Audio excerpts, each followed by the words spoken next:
Senhoras e senhores, bom dia. É com grande satisfação e honra que iniciamos neste momento a abertura solene da 10ª edição do Transfronteiras, que tem como tema o lugar da Amazônia no Sul Global, do Programa de Pós-Graduação Interdisciplinar em Ciências Humanas da Universidade do Estado do Amazonas. Uma salva de palmas, por favor. Agradecemos a todos que se encontram aqui presentes e também aos que nos acompanham pelas redes oficiais da UEA e também pela nossa TV do PPGIC. O Transfronteiras é um evento do catálogo do Programa de Pós-Graduação Interdisciplinar em Ciências Humanas, realizado simultaneamente nas cidades de Manaus, Tefé, Tabatinga e Parintins. Ao longo de suas edições, tem reunido a comunidade científica e segmentos da sociedade civil, tendo a pluralidade e a diversidade como eixos centrais. O 10º Transfronteiras abrirá espaço para reflexões sobre temas fundamentais como educomunicação, mudanças climáticas e a luta pelo bem viver na Amazônia, processos criativos amazônicos, cidadania, relações de poder e configurações sociais, arte, educação e performance em contextos multiculturais, patrimônio, memórias e identidades, educação ambiental, cultura e turismo, além de temas como religiões, festa, folclore e cultura popular e estudos e pesquisas da nova cartografia social da Amazônia. Além disso, o Transfronteiras constitui-se de espaço acadêmico, político e cultural, aberto para debates e reflexões nas temáticas interdisciplinares e formas de saberes, propiciando voz aos mais diversos atores nacionais e sociais. A 10ª edição do evento tem em sua programação palestras, mesas redondas, workshops, oficinas, lançamento de livros, fóruns, apresentações e comunicações em grupos de trabalho, publicações de eventos, entre outros. Neste momento, para compor a mesa de abertura de nossa cerimônia, anunciamos, representando a Pró-Reitoria de Pesquisa e Pós-Graduação e a nossa reitoria da Universidade do Estado do Amazonas, professora doutora Jéssica Takahashi.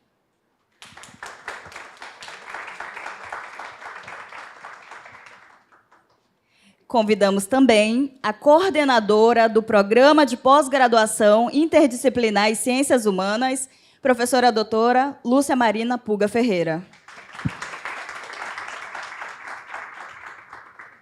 Convidamos também o professor Bruno de Oliveira Rodrigues, representando o Programa de Pós-Graduação em Sociedade e Cultura na Amazônia, da Universidade Federal do Amazonas. Registramos a presença do professor Iomarley Lopes Holanda, que está nos acompanhando via remoto. O professor Iomarley é docente permanente do Programa de Pós-Graduação Interdisciplinar em Ciências Humanas, atuando na linha de pesquisa crítica, interpretação e história das formas de arte, é escritor e compositor e também subcoordenador do programa em Tefé e diretor do Centro de Estudos Superiores de Tefé da UEA. Registramos também a presença do professor José Guilherme Fernandes, representando o Programa de Pós-Graduação em Estudos Antrópicos da Amazônia, que também está nos acompanhando via remoto, daqui a pouco teremos o prazer de ouvi-lo. O professor José também é coordenador do projeto Comunidades Nômades, Movências e Multilocalidades, Espaços Territoriais para a Sustentabilidade Socioambiental e Patrimonial na elaboração de políticas públicas em comunidades tradicionais da Amazônia. Chamamos agora, para compor a nossa mesa, a mestranda Nízia, representando os discentes do PPGIC. Pedimos a todos e todas que, em posição de respeito, acompanhem a execução do nosso hino nacional brasileiro nas línguas cambeba e ticuna.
Podem sentar-se, por gentileza.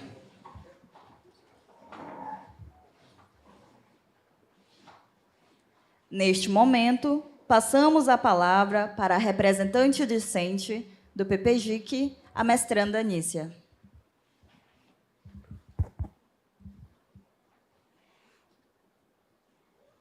Bom dia a todos e a todas. É com alegria e responsabilidade que, em nome dos mestrandos da turma PPGIC 2025, estamos neste ato participando da abertura do 10º Seminário Transfronteiras da Universidade do Estado do Amazonas, cujo tema nos inspira a pensar a Amazônia em diálogo com o mundo. A Amazônia não é apenas um espaço geográfico. Nós somos um espaço de saberes, culturas, conhecimentos ancestrais e modos de vida que precisam ser reconhecidos e respeitados. Ao dialogar com o mundo, não buscamos a subordinação, mas trocas que valorizem nossas vozes locais e nossas formas de conhecimento. Como pesquisadores em formação, assumimos o compromisso ético com a produção científica comprometida com a vida. Afinal, refletir a Amazônia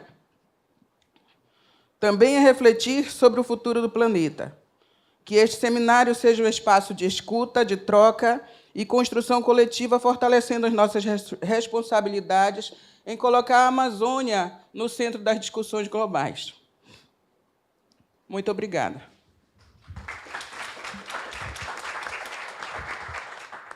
Muito obrigada, Anícia. Passamos a palavra para o professor José Guilherme Fernandes, que irá falar via remoto.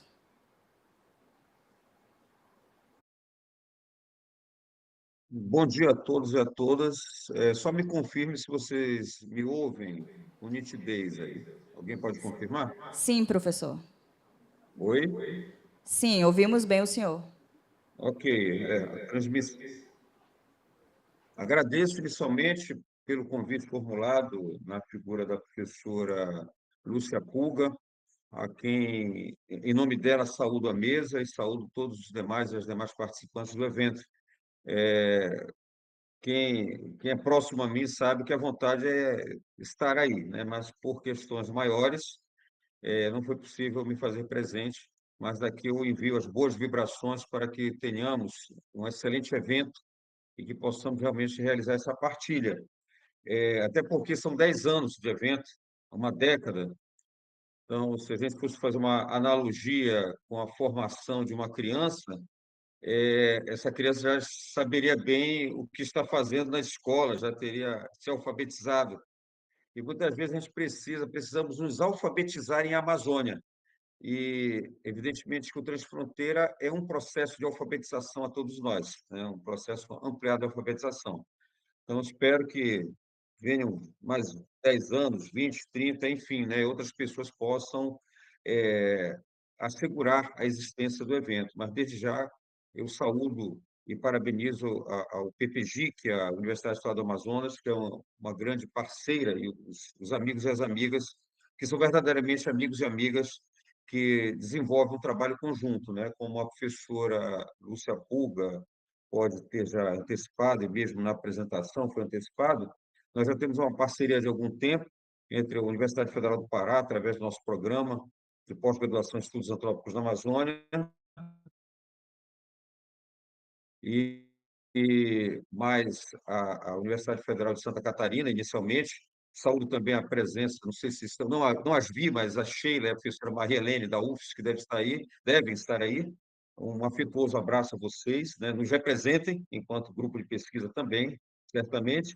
E isso demonstra o próprio sentido do título do evento, atravessar essas fronteiras, né? Não apenas fronteiras físicas. Eu sempre faço uma analogia com a música do Aldir Blanc, que o Brasil não conhece o Brasil, eu diria que a Amazônia não conhece a Amazônia. E o Transfronteira vem a romper com essa questão tão pré-estabelecida que muitas vezes acaba sendo uma ingerência dos colonialismos que nós participamos. Tá? Então, daí a necessidade de aproximação entre as Amazônias, daí o necessário diálogo entre os fazedores de ciência na região, que somos nós, as instituições que aqui estão localizadas, e principalmente atravessar essas fronteiras que também são éticas, são sentimentais. Então, acho que o Transfronteira ele tem essa grande bondade, tá certo? E, por fim, atravessar essa fronteira interdisciplinar, que é talvez um dos grandes desafios nossos, e o Transfronteira se lança a isso. Então, por isso que eu estou muito feliz de estar participando dessa abertura. Irei acompanhar à distância, mas certamente com o coração bem próximo a todos vocês. Muito obrigado mais uma vez e um excelente encontro a todos e a todas.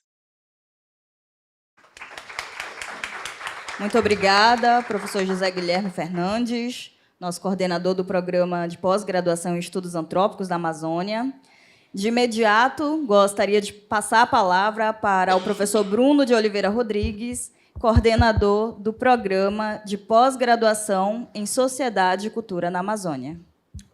Obrigado. Boa noite. Boa noite não, né? Bom dia. Ainda estou ontem ainda. É segunda-feira, né? Mas na condição de coordenador do Sociedade e Cultura, né? Eu fico muito feliz em poder colaborar e estarmos nesse evento junto com o PPGIC, né? Eu sempre falo, a Lúcia já é uma parceira, né, de um bom tempo, e desde que eu estou na coordenação, estou no Amazonas já há 5 anos, né? A gente tem realizado muitas questões juntas, né? Muitos eventos em parceria da UFAM com a UEA. Né? Eu sempre brinco com ela que o PPGIC é o irmão mais novo do Sociedade e Cultura, que são os 2 programas interdisciplinares desse estado. Né? O Sociedade e Cultura já tem 27 anos, né? E grande parte dos professores, das pessoas que nós formamos, já foram ou são professores também do PPGIC. Né? Então, essa nossa afinidade temática, de campo, de área, nos aproxima. Né? E essa é uma interação muito profícua que espero que continue por muito tempo. Né? Esse trabalho que a gente tem desenvolvido nos últimos anos de parceria, de aproximação, tem dado muitos frutos. Né? Espero que os programas cresçam juntos, como já o fazem. Né? Temos recebido muitos egressos do mestrado aqui, no novo doutorado também lá. Né? Então, isso nos deixa muito felizes, porque as pessoas estão formando muito bem qualificadas e conseguindo aprovação e sucesso na seleção do PPGSCA, e a gente fica muito feliz em poder colaborar nesses processos de formação de forma colaborativa.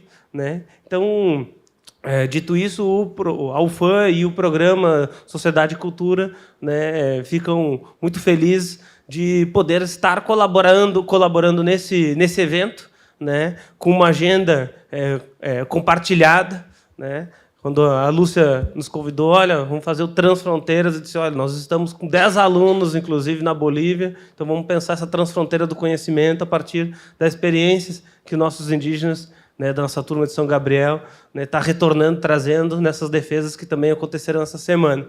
Então, na pessoa da Lúcia, né, eu agradeço o PPGIC por permitir que a gente possa compartilhar e trocar esses espaços de conhecimento, de construção e de consolidação. Ok? Então, muito obrigado, gente.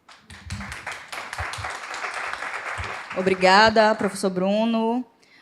E, de imediato, gostaria de passar a palavra para o professor Iomarley, que, diretamente de Tefé, nosso subcoordenador do programa e diretor do CERT, vai poder fazer a sua fala.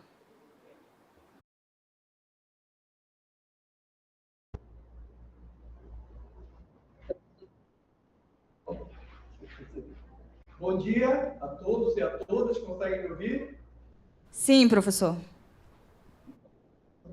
Então, em nome da professora doutora Mônica Araújo, nossa coordenadora de qualidade do CERT, aqui do lado, e também nossa conferência do PPGIC, eu saúdo a todos os colegas, né, do programa, e também a todos os estudantes que estão aí, e também a nossa turma de mestrado que está aqui conosco na sala de conferência do CERT. É mais um Transfronteira, mais uma oportunidade que nós discutimos temáticas que são ativentes e que são muito próximas, né? muito de acordo com as nossas linhas de pesquisa do programa, né? Elas temáticas que vão de acordo com aquilo que nós orientamos, que nós pesquisamos e que nós ensinamos.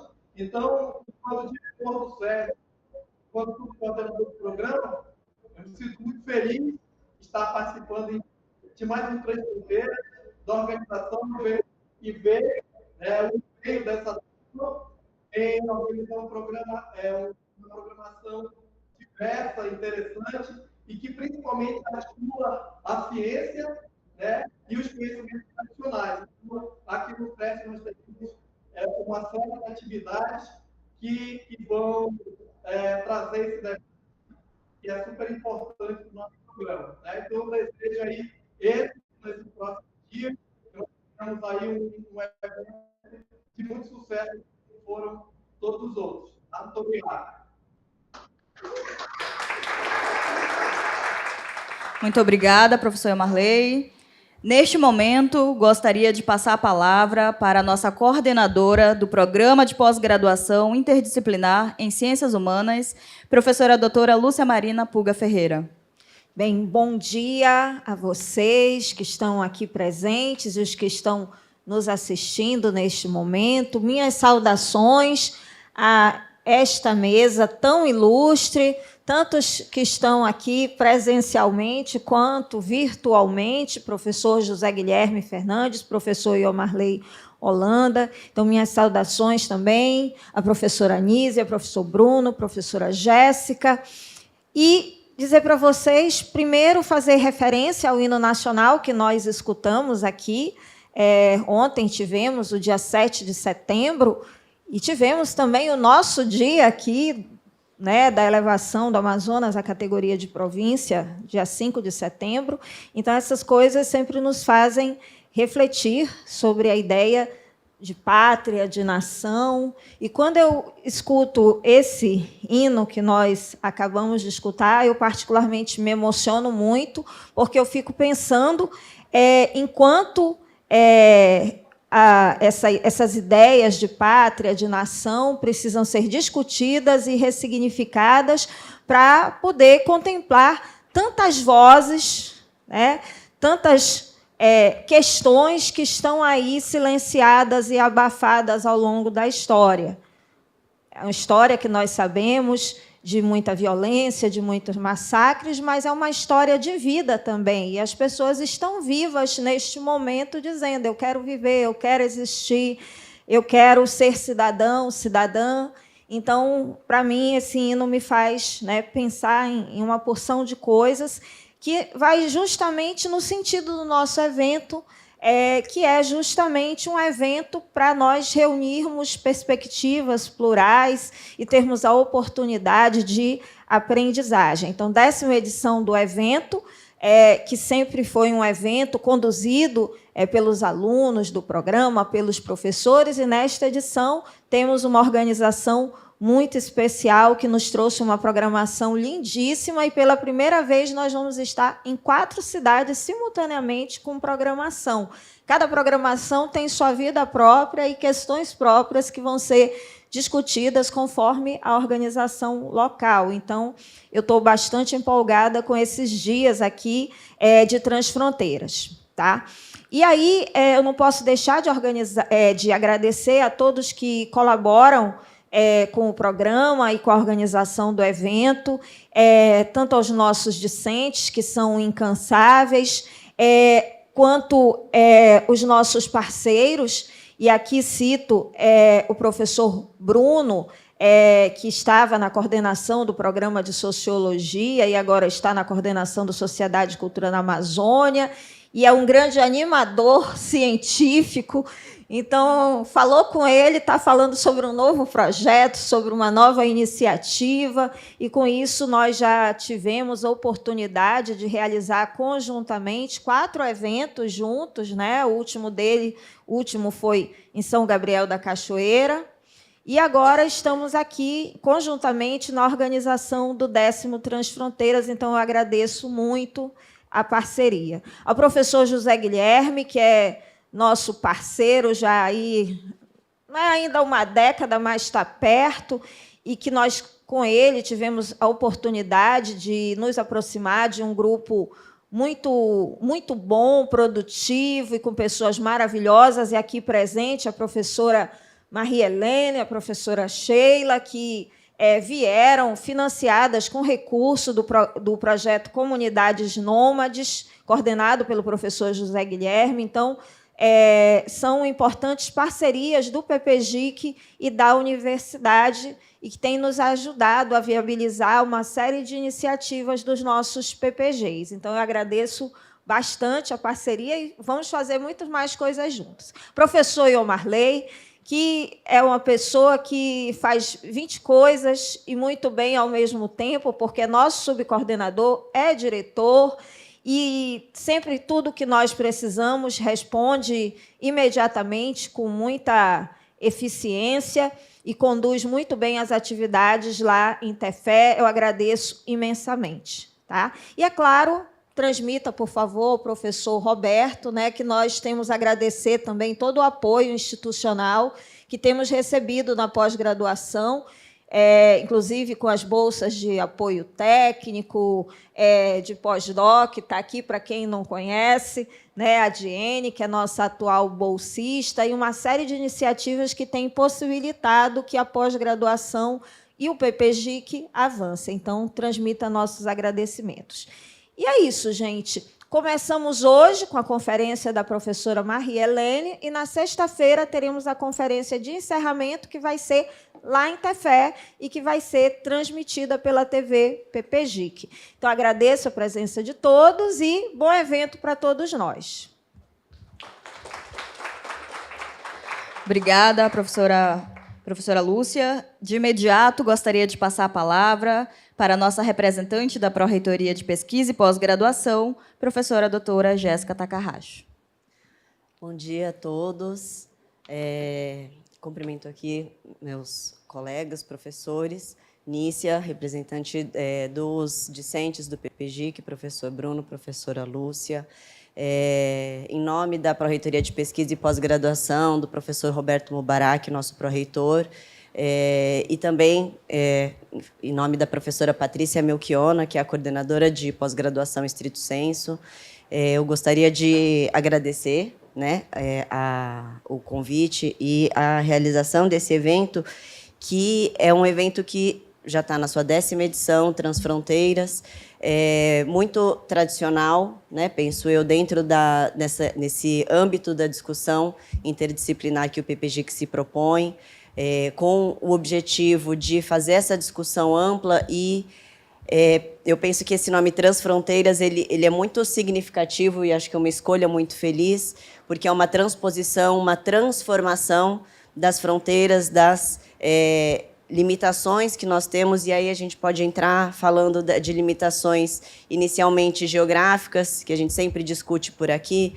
né? Um estado muito amplo no Amazonas e essa interlocução que o PPGIC faz e também o PPG-SCA também faz, como o professor Bruno falou, lá em São Gabriel, dessa transposição das fronteiras físicas, mas também da discussão com relação às interdisciplinaridades, assuntos diferentes, né, o respeito e a necessidade de abordar as pluralidades que nós temos aqui na região amazônica, no Brasil, a integração com outras universidades de outros estados, a Universidade Federal do Pará, mas também a Universidade Federal de Santa Catarina, com realidades, pontos de vista, vivências e experiências diferentes, que eu acho que agregam demais a essa discussão que os PPGs aqui da região estão se propondo. Então, eu parabenizo a todos pela iniciativa, espero que tenham um momento muito profícuo de discussão. Parabenizo também o professor Iomalho, aproveito pelo lançamento do livro, que vai acontecer ainda lá em Tefé, né, a cerimônia, e desejo a vocês um excelente evento, um momento de discussão e muitas novas ideias, talvez momentos de discussões e um brainstorming que às vezes podem gerar, né, situações mais acaloradas, situações mais que a gente sempre consegue tirar algo que vai fazer com que o nosso senso crítico e essa formação de vocês seja mais ampla e com uma visão de mundo diferente. Então, eu agradeço em nome do professor Roberto, em nome da gestão superior, desejo a vocês um excelente evento. Muito obrigada, professora Lúcia. Obrigada, professora Jéssica. É um enorme prazer ouvi-los, uma mesa tão representativa. Neste momento, quero agradecer a fala de todos e pedimos, por gentileza, que os membros da mesa possam se dirigir aqui à frente, para que nós possamos fazer uma foto oficial, ok? E logo em seguida, né, pedir para que tomem seus assentos na plateia para darmos continuidade à programação.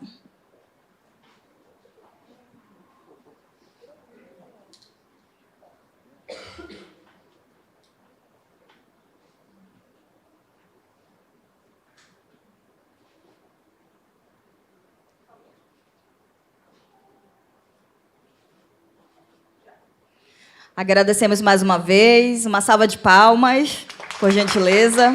Muito obrigada. Neste momento, convidamos para a mediação da nossa conferência de abertura a professora doutora Lúcia Marina Puga Ferreira, coordenadora do Programa de Pós-Graduação Interdisciplinar em Ciências Humanas da Universidade do Estado do Amazonas. Já está aqui. Convidamos também, como palestrante da nossa conferência de abertura, a professora doutora Maria Helene Caterine Torres, por gentileza, professora, que irá ministrar a palestra com o tema Traduzindo a Amazônia, Exploração Científica e Nomadismo. Uma salva de palmas para a professora. A professora Marie é professora titular aposentada da Universidade Federal de Santa Catarina, onde atua no Programa de Pós-Graduação em Estudos da Tradução. Desde 2018, atua como professora permanente na pós-graduação em Estudos da Tradução da UFC, tem atividades de pesquisa, docência e extensão nas áreas de letras, sobretudo em estudos da tradução. Possui doutorado pleno em estudos em tradução, mestrado em literatura pela Universidade Federal de Santa Catarina e licenciatura dupla português-francês pela mesma universidade. Neste momento, bem-vinda, professora. Passo a palavra aqui para a nossa mediadora, professora Lúcia. Obrigada, Jenny. Muito bem. Então, agora vamos ter aquela conferência maravilhosa da nossa grande Marie, que é uma excelente parceira, e nós estamos aqui muito felizes em tê-la aqui conosco novamente. Então, fique à vontade. Obrigada, Lúcia. Primeiro, eu queria dizer que eu estou muito feliz de estar aqui com vocês, é uma honra. Não é a primeira vez que eu venho aqui, aliás. A gente está trabalhando, como a Lúcia falou, há talvez mais de 10 anos juntas. E me sinto realmente emocionada de vir apresentar o meu trabalho, sabendo que, em geral, o nosso público, na parte sul do Brasil, você sabe que esses programas interdisciplinares são mais raros. Então, para mim, sempre é um desafio participar de um evento, de uma mesa de discussões acadêmicas com um pessoal que tem outra formação e outra visão de mundo, né? Então, agradeço demais à professora Lúcia, que, além de ser nossa parceira, como diz o meu colega José Guilherme, que está nos ouvindo, meu amigo José Guilherme, a gente também é amiga. Então, isso é importante porque essa parte acadêmica é uma parte mais árdua. Aliás, eu vou falar de... são duas partes da minha fala. Uma parte mais humanizada e mais... vai ter fotos e tudo. E, na outra parte, eu venho aqui mostrar uma parte teórica. Então, eu vou falar do transfronteiras, de ultrapassar fronteiras de um ponto de vista físico, mas também de um ponto de vista teórico. Mas, para voltar, é sempre importante ter essa parte de humanidade, de calor humano e de amizade, porque sem isso a gente não consegue trabalhar, elas não fazem nada na vida. Não é só um recado assim, en passant. Então, eu vou começar, combinei com os meninos. Aliás, eu agradeço demais essa parte técnica, eu fiquei maravilhada. Aliás, depois eu quero bater uma foto lá com aqueles fios todos. Eu combinei que eu ia falar para passar os slides. Eu preparei slides. Vocês vão ver, uns têm muitas coisas escritas, porque eu penso sempre que os slides eles são feitos para o público, né? Para vocês poderem acompanhar, já que não é necessariamente a área de vocês, para poder entender, talvez, os nomes de certos autores, enfim.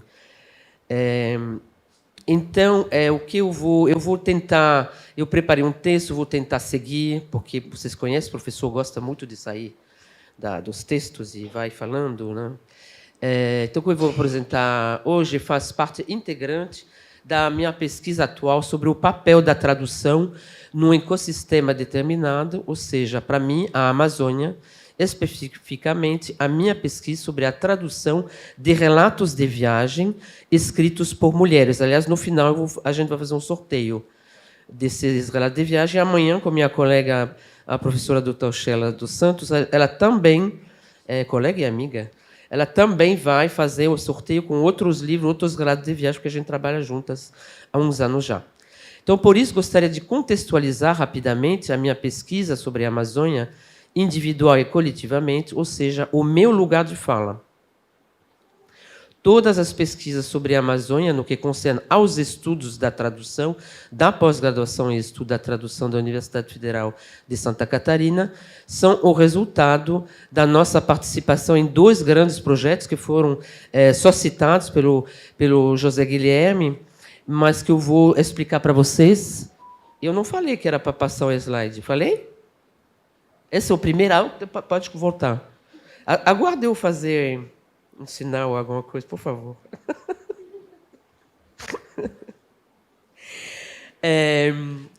Eu vou falar de cada um dos projetos em 2 slides, só para contextualizar, né? Até porque o nosso chefão, né, que é o José Guilherme, me pediu para falar dos projetos, mas eu não faço por isso.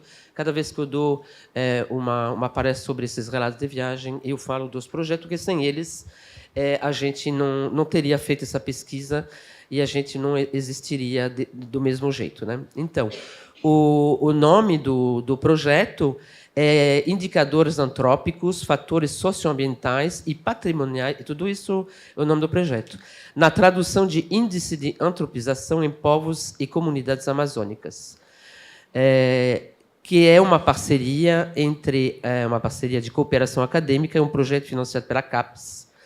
É um projeto entre a Universidade Federal de Santa Catarina, dos estudos antrópicos da Amazônia, que é o programa do professor José Guilherme, que é o campus de Castanhal, e a pós-graduação em Ciências Humanas da Universidade do Estado do Amazonas. Esse é o Procad Amazônia. A gente atendeu a um edital e a gente ganhou a possibilidade, então, de desenvolver esse projeto. O projeto do Procad Amazônia é para reforçar as relações, a cooperação entre as pós-graduações de diferentes regiões. E isso, como resultado desses projetos, do outro, do qual eu vou falar, a gente tem pesquisas em conjuntos, eventos em conjuntos, né? Porque a gente tem que mostrar produtos, né? Qual é o resultado do projeto.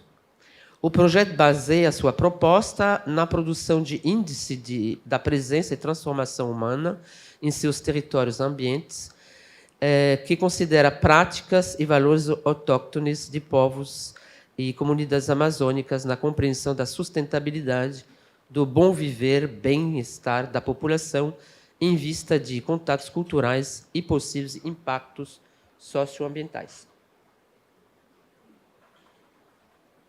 Por isso, a perspectiva intercultural e interdisciplinar desse projeto, que indica na necessidade de enfoque que releve identidades, patrimônios, hegemonias culturais e suas possíveis intertraduções, o que solicita o apoio de disciplinas da antropologia, arqueologia, dos estudos da tradução, da narratologia, da análise do discurso, das ciências biológicas e ambientais, da computação e da ciência da informação. A gente tem todo esse pessoal dentro do projeto. Próximo, por favor.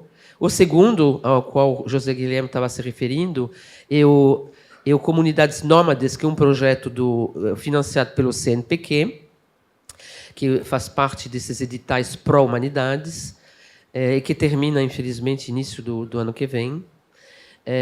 Estão envolvidos 15 universidades do Norte, incluindo, claro, a UEA, a UFPA, nossa, a PGET, PGET é Pós-Graduação em Estudo da Tradução, da UFSC, e também a UNICV do Cabo Verde. Este projeto mira a problemática do nomadismo contemporâneo, que tem tudo a ver com com transfronteiras, né? Que gera novas espacialidades e territorialidades na Amazônia. Uma das hipóteses principais é que essa prática nômades favorece ações de sustentabilidade socioambiental e patrimonial às comunidades tradicionais. O projeto pretende estimular, já fez, aliás, porque a gente foi até aplicar em Oiapoque, por exemplo, questionários em tribos indígenas para conhecer justamente a realidade daquela região. O projeto pretende estimular, então, políticas públicas para justamente tentar propor políticas públicas, né?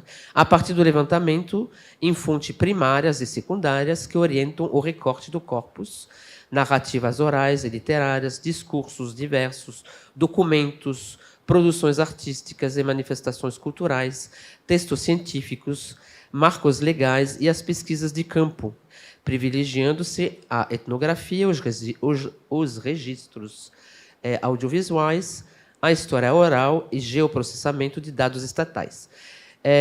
Ambos os projetos são coordenados pelo nosso ilustre colega, professor Dr. José Guilherme Fernandes, da UFPA. Como desmembramento desses dois projetos, a revista da Pós-Graduação em Estudo da Tradução, Cadernos de Tradução, inaugurou uma série de volumes dedicados à temática da Amazônia a partir de 2021, organizado por 3 professores, um deles é o professor José Guilherme, a outra sou eu, e minha colega Andréa Guerini, que é a atual coordenadora da Pós-Graduação em Estudo da Tradução. Por favor. Vocês estão vendo aqui as 4 capas, um por ano sobre essa temática, né? O próximo, estamos nesse tema, acho que sai o mês que vem. Esses números de Traduzindo a Amazônia contêm publicações de traduções de textos pouco acessíveis, esgotados e, na maioria, escritos inéditos em português. acompanhado de textos críticos de tradutores, porque a questão não é só traduzir, a questão é refletir sobre a tradução, de um ponto de vista teórico, né? Afinal, é uma revista científica acadêmica. Trata-se, em geral, de textos científicos de autoria de botânicos, de etnógrafos, de geógrafos, de naturalistas, escritos em línguas estrangeiras sobre a Amazônia, em relatos de viagens, diários, discursos ou correspondência, entre outros. Esses textos foram escritos em alemão, em francês, em italiano, em espanhol, em neerlandês. E a gente tem professores que trabalham com tradução no país todo, que traduzem esses textos, em geral com parceria de outros professores ou de pós-graduandos, e que traduzem uma parte desses relatos, que já são de difícil acesso, e que são acompanhados de textos que a gente chama de comentários de tradução teóricos, que vão refletir sobre o modo de traduzir, né, de cada pessoa que fez essas traduções. Então, os artigos acadêmicos científicos que acompanham são da autoria justa, já falei, e todos os números, obviamente, de cadernos de tradução estão disponíveis online, né, em open access, sem senha, sem nada.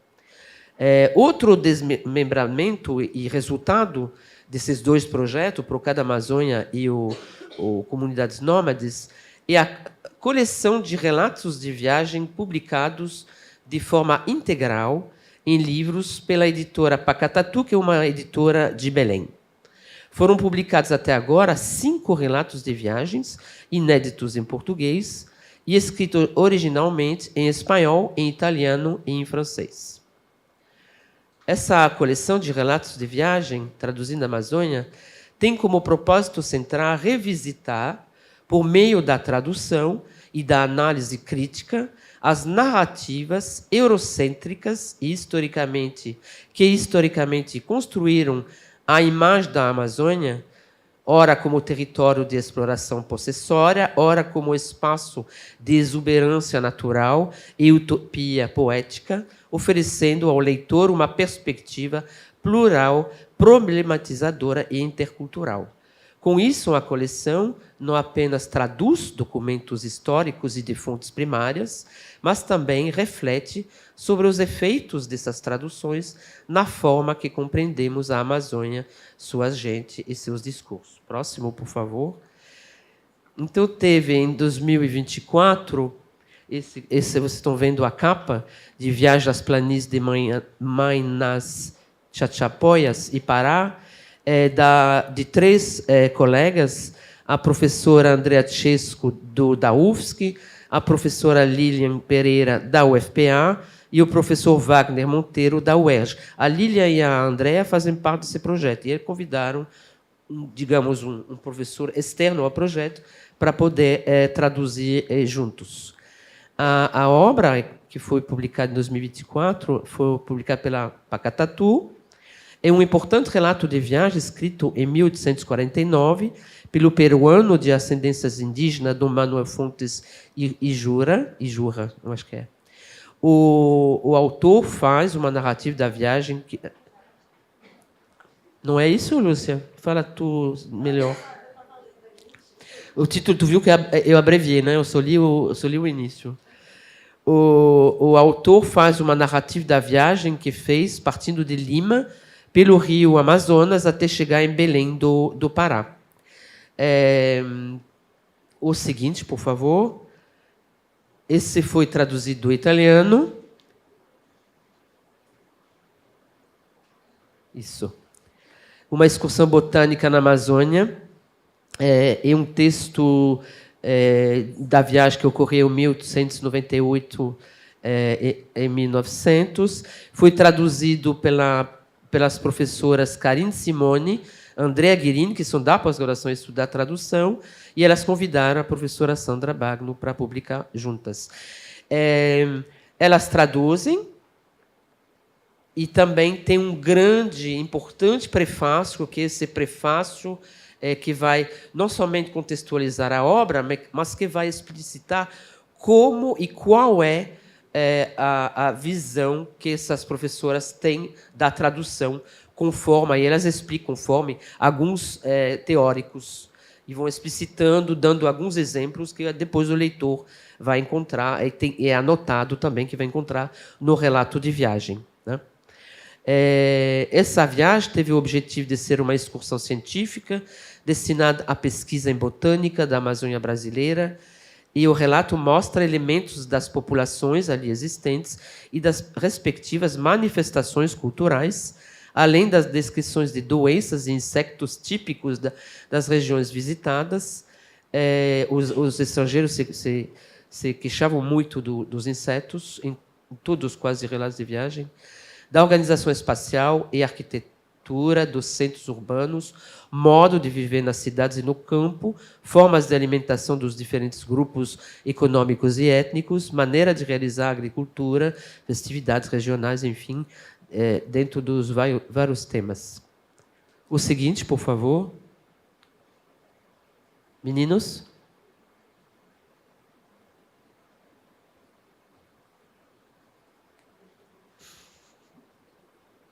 Ainda há os relatos de viagem escritos pela exploradora Marie-Octavie Coudreau, e essa viajante que eu estou estudando com a professora Sheila. Vocês estão vendo aqui no slide. Ela foi uma exploradora francesa que começou suas viagens exploratórias com o marido, a partir da Guiana Francesa, e depois na região amazônica brasileira. Eles foram primeiro contratados pela Guiana, depois pelo governo do Pará e depois pelo governo da Amazonas. Ela iniciou-se na fotografia e no Museu dos Instrumentos Científicos. Após a morte do marido, ele morreu nas margens do rio Trombetes, em 1899, e ela continuou as viagens, sempre registrando tudo, escrevendo, desenhando, fazendo os levantamentos geográficos dos rios, das cachoeiras, enfim, das ilhas, dos saltos, etc. Seguinte, por favor. Vocês estão vendo 3 capas aqui, que são os 3 primeiros relatos de viagem. A gente está para publicar o 4º, a gente já enviou para a editora Pacatatu o 4º número. O primeiro eu fiz sozinha, Viagem ao Culminar, e daí, a partir daí eu pensei, não, é melhor trabalhar com outras pessoas, porque você tem a sua experiência, mas o outro tem outra experiência, e vê coisas que você não enxerga no texto, e vai valorizar partes que você, de repente, não valorizaria. Enfim, é muito bom trabalhar em grupo, e principalmente é muito bom trabalhar com a professora Sheila, porque é uma pessoa que trabalha mesmo. A gente não tem horário, final de semana, depois de noite, durante as férias, porque são trabalhos, de vez em quando você tem que ter um distanciamento, você tem que deixar um pouco o texto de lado para poder voltar nele, e aí você enxerga coisas que você não enxergou. Isso é válido para um artigo, uma monografia, um TCC, uma dissertação de mestrado, uma tese de doutorado, qualquer texto que você vai produzir. Essas 3 capas foram publicadas pela primeira vez, então, no Brasil, em português. Ela nunca tinha... O marido é muito conhecido e muito traduzido. E ela, Marie-Octavie Coudreau, nunca foi traduzido. Não é por acaso. Primeiro, porque é uma mulher. E segundo, porque ela trabalhou com o marido. Então, ficou o nome dele na história literária, e o dela, como de várias mulheres, desapareceu da história literária. Então, o primeiro que vocês estão vendo do lado esquerdo para vocês foi publicado em 2023. O segundo em 2024, que é Viagem ao Curuá. O terceiro, Viagem ao Mapuera, em 2025. Ele saiu em março desse ano. E o próximo, que eu falei que ia sair ou até o final do ano ou início do ano, que já está na mão da editora, é Viagem a Maicuru. E depois tem mais um. Por favor, podemos passar o slide? O professor José Guilherme, para o primeiro número, que viajou com Miná, ele fez um belíssimo prefácio, e aí ele tem um trecho que eu coloquei aqui no slide, essa é a fala do José Guilherme. Eis que, com Otávio Coudreau, aflora a escritura feminina inédita nos relatos acerca da região. Esposa não menos importante do Henri Coudreau, professor e pesquisador francês do Liceu Cayenne, na França, ela se notabilizou mais do que uma esposa parceira de finalidades investigativas nas florestas e rios da Amazônia, como caberia àquele momento em ser uma arguta pesquisadora que deu continuidade à expedição do casal, quando o marido veio a falecer de malária no Rio Trombeta e que gerou o presente livro com traduções de Maria Helene Torres. Por favor, pode passar? A Maria Otávio Coudreau foi a primeira mulher a fotografar a Amazônia. Então, vocês imaginam, são fotos do final do século XIX. Eu sei que a qualidade não é tão nítida como a gente tem as fotos hoje em dia, mas elas são preciosas, porque as fotos preservam a memória, ajudam a construir a memória coletiva. As fotos de Maria Otávio Coudreau têm um valor afetivo, social e histórico. Essas fotos pertencem ao patrimônio cultural da Amazônia. Estão vendo no meio da foto o guia Guilherme, com o qual Maria Otávio Coudreau nem sempre se entendia bem, mas ele está sempre presente. A foto da direita é a Joaninha, ela dava nomes às suas canoas. Aí tem o Ben-TV. Nesse último que a gente traduziu com a Sheila, tem uma canoa chamada Baku. E aí, não sei se dá para ver, a Joaninha passeando na floresta. É porque quando eles encontravam aqueles rochedos no meio dos rios, eles tinham que desembarcar toda a canoa, todos os mantimentos, e passar a canoa por terra para ultrapassar esses obstáculos que tinha no rio. Então, às vezes, eles não andavam muito, mas então a Joaninha estava passeando na Amazônia. E na primeira é Maria Otávio Coudreau, aqui com a direita. Próximo, por favor. E são todas as fotos dela, né? A primeira é Ifigênia, que é uma mocambeira, uma ex-escrava, né, refugiada na floresta. Depois é o Tamuxi, que é o chefe da tribo Pianacoto, e aí os indígenas aqui ao lado. Tem vários, eu só escolhi algumas, mas tem várias fotos. Em todos os relatos tem fotos. Ela também conta, como eu falei há pouco, momentos que para ela era diferente, culturalmente diferente. Por favor, a próxima. Aqui eu trouxe uma foto da cachoeira do Patinho, mas a importante para mim é aquela do Barracão de Pedras, porque ela faz toda uma narrativa sobre o Barracão de Pedras. Eu vou ler rapidinho. O Barracão de Pedras é um rochedo essa é a nossa tradução, né? É um rochedo de cerca de 15 metros de altura, formado por uma gruta imensa na parte da frente e por cima da qual ele pende. Regularmente, essa gruta se torna um verdadeiro quartel. É o ponto de encontro dos macumbeiros do Cuminá. Nessa gruta, eles vêm para tocar pagode, ou seja, dançam e se embebedam enquanto há comida e bebida. O pagode, aliás, ela levava nos mantimentos, tinha que ter tafiá. Se não tivesse bebida, ela não conseguia contratar nenhuma tripulação. Os pagodes costumam durar 9 dias, às vezes mais. Misturando o sagrado com o profano, cantam diante do santo do dia, a quem se dedica a festa supostamente. O santo está no seu nicho, testemunha de muita orgia. Desses pagodes, novenas, as meninas e as jovens ficaram incomodadas durante 9 meses. Então, vocês veem, né, essas festas que ela presenciou. O próximo, por favor, é ela também desenhava mapas, principalmente o primeiro relato de viagem tem muito mapas, muito desenho da região, que é importante porque a ideia desses europeus era tentar colonizar a Amazônia. O grande objetivo era isso.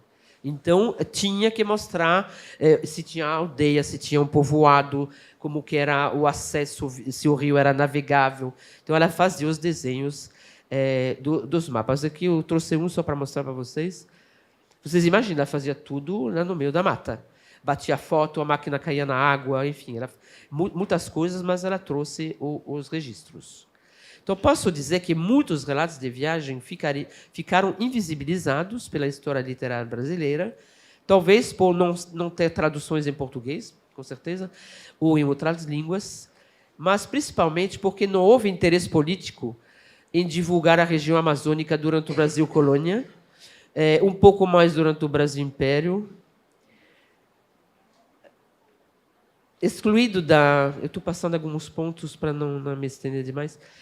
Excluídos da literatura nacional brasileira, que privilegia as zonas literárias institucionalizadas, como sendo a única construção elementar das configurações supranacionais, os relatos de viagens, traduzidos em português sobre a Amazônia, podem redimensionar o cânone das obras literárias brasileiras e da história da literatura brasileira.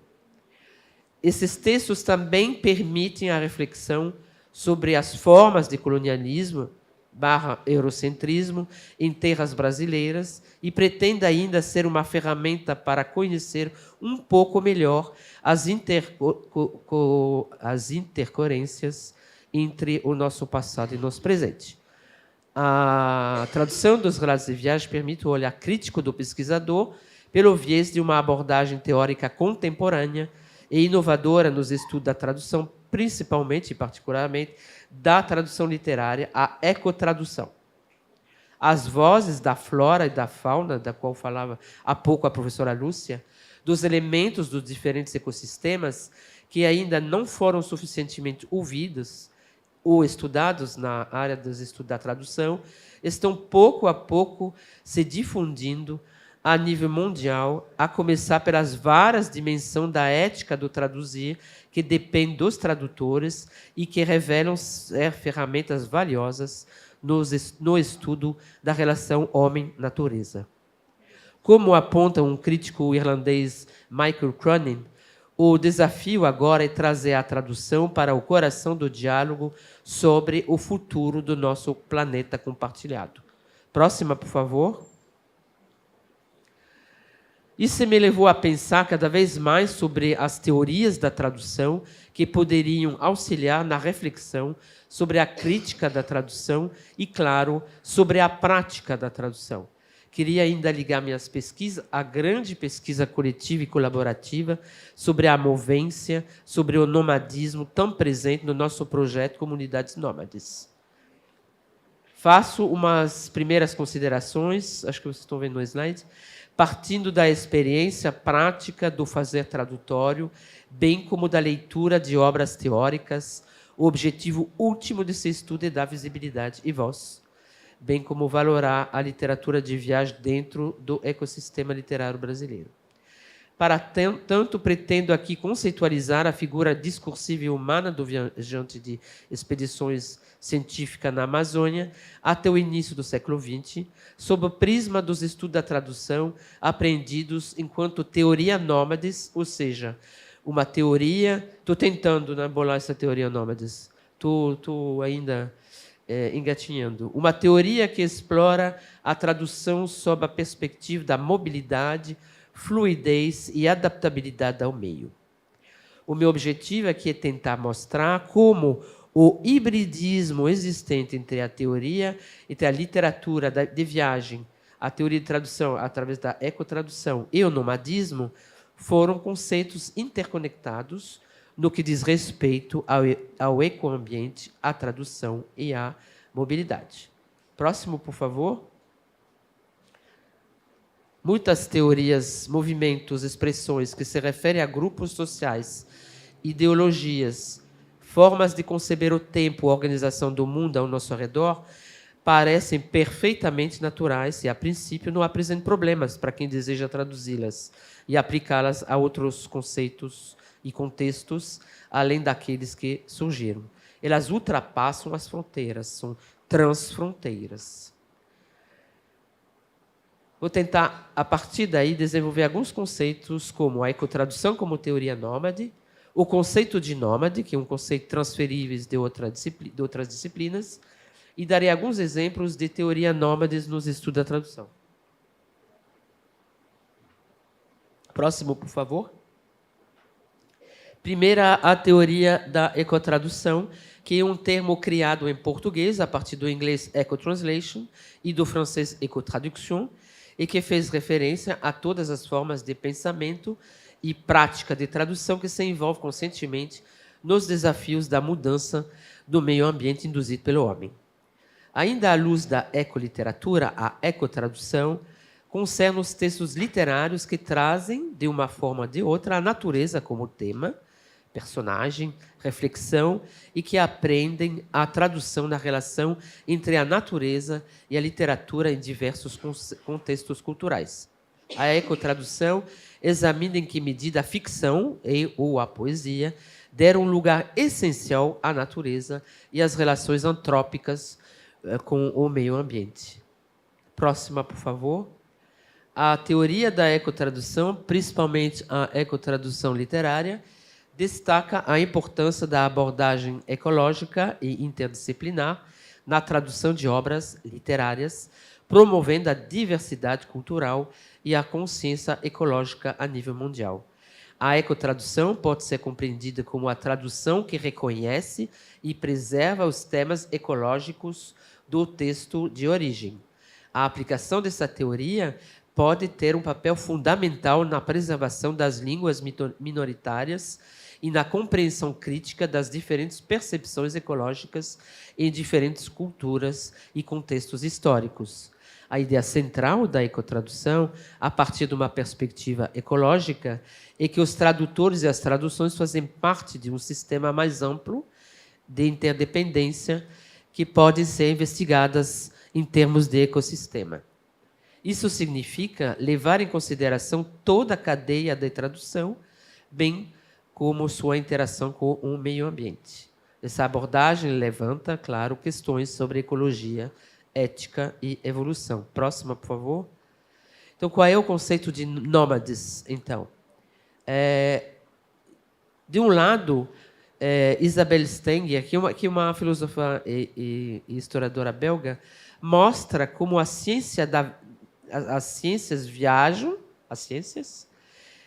de uma para outra ciência, cometendo infidelidade, entre aspas, obviamente, que muitas vezes estão na origem do surgimento de um novo conhecimento. E de outro, no artigo, eu estou mostrando para vocês aonde que eu fui buscar as ideias a partir, obviamente, de textos existentes e de pessoas que pensaram sobre. E do outro, no artigo sobre as relações entre a psicanálise e a biologia, com a área da sociologia, que é um artigo de Brigitte Dumas, sobre ela fala de contaminação, entre aspas, no sentido positivo do termo, de transferência de conceitos e de caminho para a interdisciplinaridade através da teoria.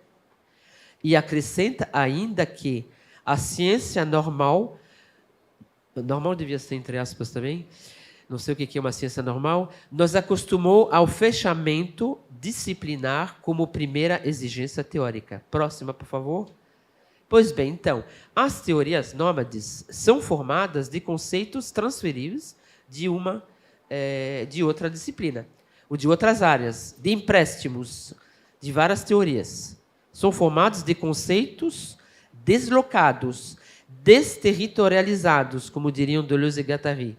E os conceitos nômades viajam de uma ciência para outra.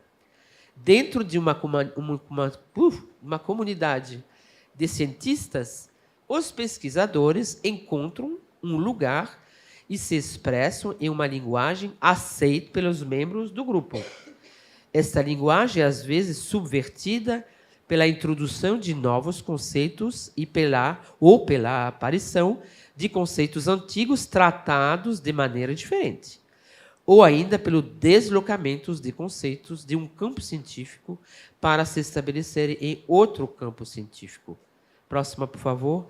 Eu vou dar alguns exemplos aqui de deslocamento de conceitos.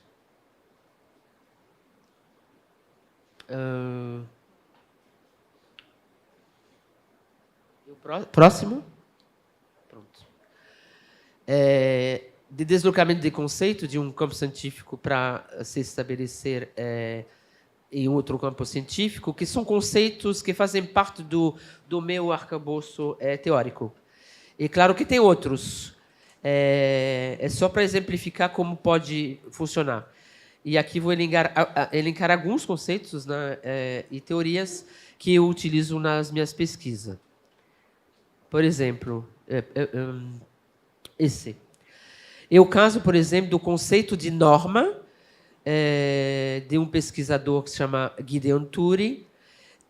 Esse conceito de norma ele é emprestado do sistema jurídico e étnico-comportamental. É um teórico da tradução, mas ele vai buscar no sistema jurídico e no sistema comportamental alguns conceitos de base em dois textos que não são traduzidos em português.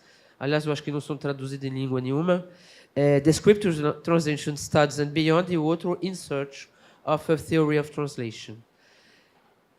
Este também é o caso dos conceitos utilizados por Pascal Casanova em relação ao sistema econômico e à medição de obras, em relação ao meridiano de Greenwich. Ela sim é traduzida em português.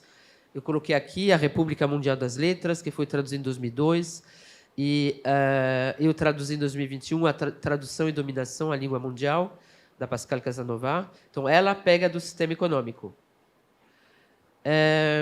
E também é o caso da ecotradução, que internaliza os conceitos de territorialidade e ecossistema na teoria da tradução. Esse eu fui fuçar em textos escritos por um chinês que escreve em inglês algumas coisas, porque eu não leio chinês. E aí eu coloquei aqui o intitulado do texto. Ele é Hugh Genshin e ele trabalha com ecotranslatorologia. E aí ele vai elencar paradigmas para a criação de uma teoria, justamente, nos estudos da tradução. A ecotranslatorologia, que eu traduzo, então, o termo dele para o português, é um novo paradigma que aborda a tradução de um ponto de vista ecológico, baseado nas antigas noções chinesas sobre a harmonia entre os seres humanos e seu ambiente. A ecotranslatorologia faz uma analogia metafórica entre os sistemas naturais e os sistemas tradutológicos e se baseia na hipótese de que o processo tradutório seria determinado por mecanismos comparáveis aos que regem a ecologia natural. Então, o Hugh Genshin parte do postulado da existência de um ecoambiente tradutório, a saber, o sistema que compreende, além do texto traduzido, o seu contexto social, linguístico, cultural, ou seja, os agentes e fatores envolvidos no processo de tradução. É bem interessante essa teoria. Nesse ecossistema, a teoria da ecotranslatorologia pretende contribuir para a construção da civilização ecológica ao colocar o tradutor como tendo um papel proativo e central de agente de transformação. Próximo, por favor.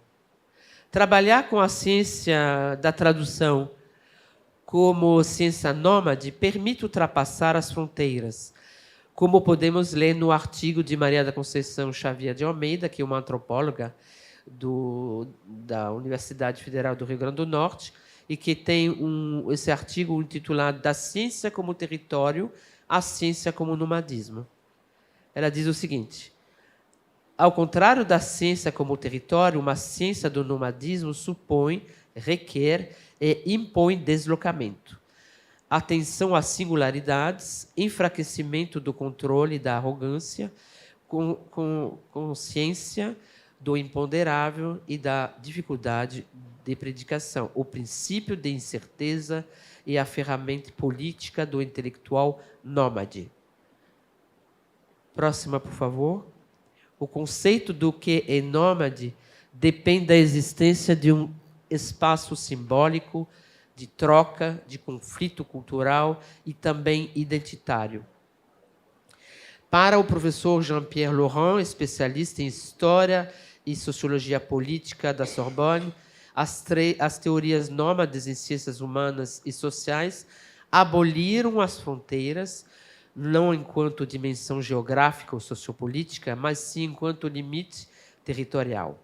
Ele define o conceito de fronteira como objeto fronteiriço entre disciplinas e tradição nacionais, um objeto situado no meio de vários atores e grupos, um conceito contestado cujas circulações nunca ocorrem sem transformações.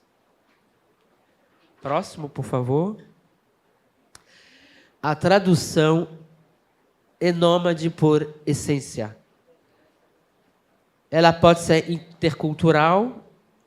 Aí coloquei o nome de alguns teóricos que a gente usa bastante no estudo da tradução. O Anthony Pym. Multipolar, indo e vindo de uma ponte simbólica. Outro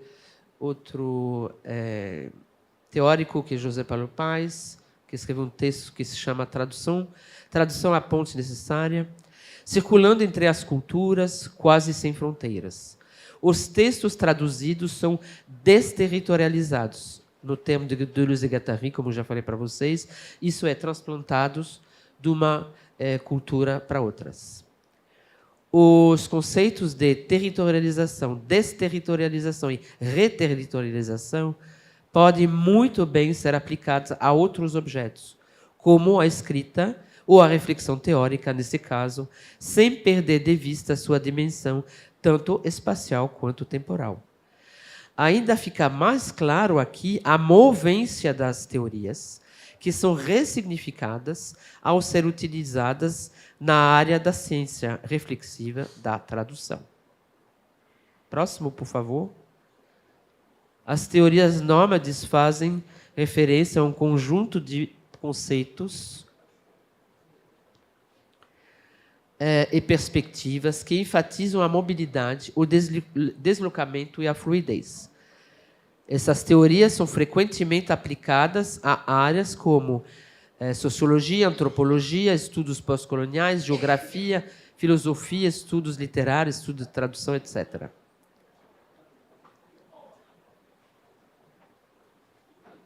Elas questionam as noções tradicionais de estabilidade, territorialidade e sedentarismo e destacam as experiências de indivíduos e grupos que estão em constante movimento, seja fisicamente, culturalmente ou intelectualmente.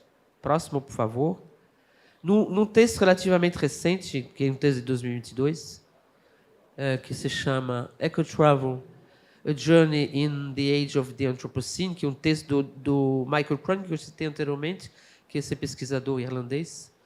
Ele se pergunta como as viagens e a escrita sobre viagens contribuíram para a degradação ecológica do planeta e sobre o papel que a escrita de relato de viagem desempenhou ao conscientizar os leitores sobre a emergência climática e a necessidade de promover formas sustentáveis de interação com o planeta em crise.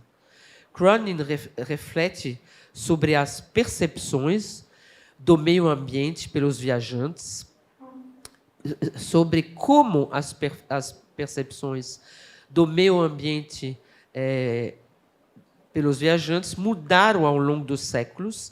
E é interessante porque ele inicia o seu...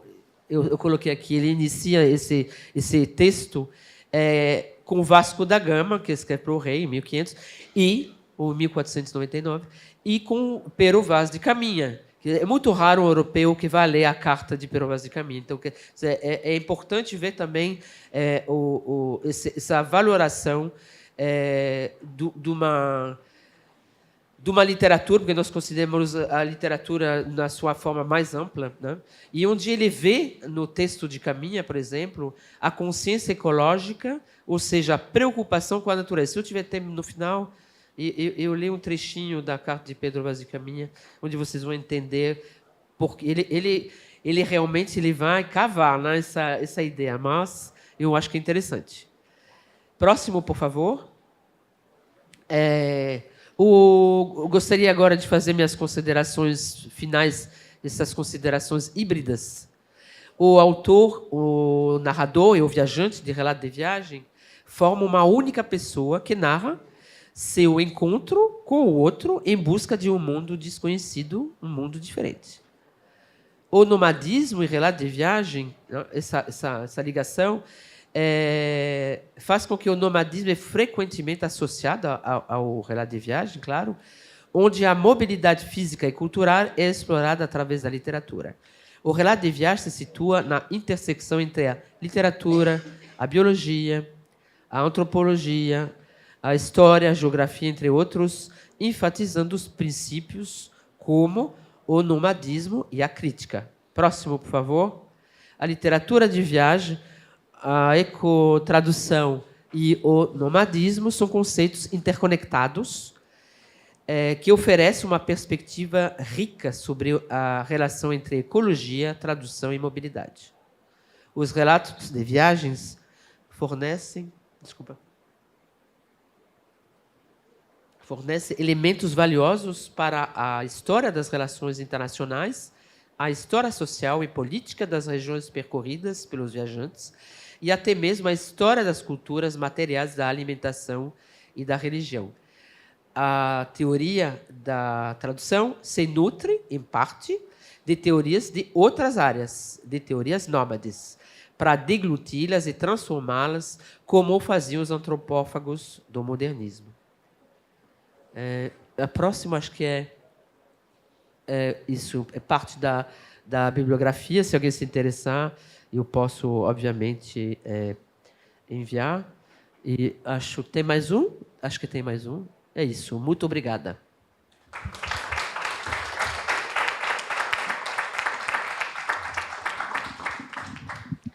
Muito bem, professora. Muito grata pela sua conferência. E ela nos traz muitas reflexões, né? Pensando na importância da tradução. Hoje, existem aplicativos, né, que traduzem de uma língua para outra. A pessoa, por exemplo, entra no YouTube, assiste coisas, né, que tem lá uma legenda, tal. Então, é algo que está presente na vida das pessoas, né? Mas o que nós vemos aqui nos mostra que, muito longe de simplesmente ser, passar de uma língua para outra, tem todo um conhecimento que foi desenvolvido sobre a tradução e tem toda uma profundidade nisso. Então, assim, a partir das teorias que a senhora mostrou, a partir dos exemplos, mostrar que é muito mais do que vai ser do português para o francês e está aqui, você tem que produzir uma leitura sobre aquele contexto, sobre aquelas pessoas, algo que nos mostra como que isso é profundo, né? E que vai muito além daquele olhar, primeiro momento, de senso comum que as pessoas podem ter sobre o que é uma tradução, né? Posso falar alguma coisa? Você está certíssima. Coisa que eu não falei, obviamente. Não existe uma forma de traduzir, existem várias. E vai depender do conceito que você tem de tradução e de visão de mundo. Principalmente quando a gente trata de literatura, vai depender da figura central, que é o tradutor. As coisas podem ser ditas de várias maneiras. Então, não existe uma só maneira de traduzir. O que a gente propõe nas nossas traduções é uma forma de tradução. Você pode pegar os mesmos textos e traduzir de outra forma. Vai depender do seu modo de ver a tradução. Por isso que o importante, claro, a tradução é importante para disponibilizar para o público leitor. Mas o mais importante para nós que trabalhamos em pós-graduação, né, a nível de mestrado e doutorado, é mostrar como, a partir de algumas teorias e criando outras, como estou tentando ver essa adequação de teoria nômade com nossos projetos, é mostrar como nós podemos traduzir que se a gente usa tal teoria, o resultado vai ser de tal forma. Se você usa outro tipo de teoria, o resultado vai ser de outra forma. Por isso que não existe uma só maneira de traduzir. Nunca vai escutar de uma pessoa que trabalha nos estudos da tradução essa tradução ela é correta, nunca. Essa é a tradução, a verdadeira. Essas palavras não existem para nós. Não tem verdadeiro, não tem correto, e vai depender do que você quer mostrar, né? Amanhã a Sheila vai apresentar um mini curso. É interessante, vocês vão entender muito melhor na palavra da Sheila, que ela vai mostrar como é possível traduzir de várias maneiras diferentes, dependendo do seu ponto de partida, da sua fala de partida. Então, hoje, como diz a Lúcia, existem programas que traduzem, mas não é disso que a gente está falando. Não basta você conhecer uma língua. Ajuda, mas não é os irmãos Campos, traduzindo do chinês do russo, não falavam nem chinês nem russo. Então, quer dizer, é importante. Obrigado, Luciano. Não tinha... Eu sei que eu não falei, mas... E assim, e a temática, né, a questão da literatura de viagem, dos relatos de viagem, que são algo que a professora nos coloca desde lá do Vasco da Gama, Pero Vaz do Caminho, que alguns provavelmente já tenham lido ou visto algum trecho, né? Mas a gente pode trazer hoje aí para os relatos de viagem do TikTok, que estão lá, os viajantes atuais traduzindo as culturas dos outros. Então, você está lá vendo, se você viajar para a China, olha como é que é um mercado lá na China. Então, eles estão fazendo, de alguma forma, aquilo que esses viajantes também estavam fazendo, né? E aí, assim, é muito interessante, e para nós aqui, que trabalhamos, né, na área de ciências humanas, que provavelmente, em algum momento... nós vamos nos deparar com a necessidade de traduzir alguma coisa. E aí, que tradução é essa? Então, a professora nos apresenta alguns caminhos que fazem parte desse processo, né? E que muito contribuem para trazer essas vozes que estão aí escondidas. Escondidas, em parte, porque alguns desses materiais, por conta dos próprios interesses que eram econômicos, geopolíticos, vão ficar guardados e só vão chegar ao público muito tempo depois, vão estar em arquivos, tal, né? Vão chegar muito tempo depois. Então, e trazem uma oportunidade de nós olharmos para outros momentos. Então, quando a professora trouxe essas fotografias, que são maravilhosas, né? A fotografia também é uma leitura da realidade, é uma forma de traduzir um momento.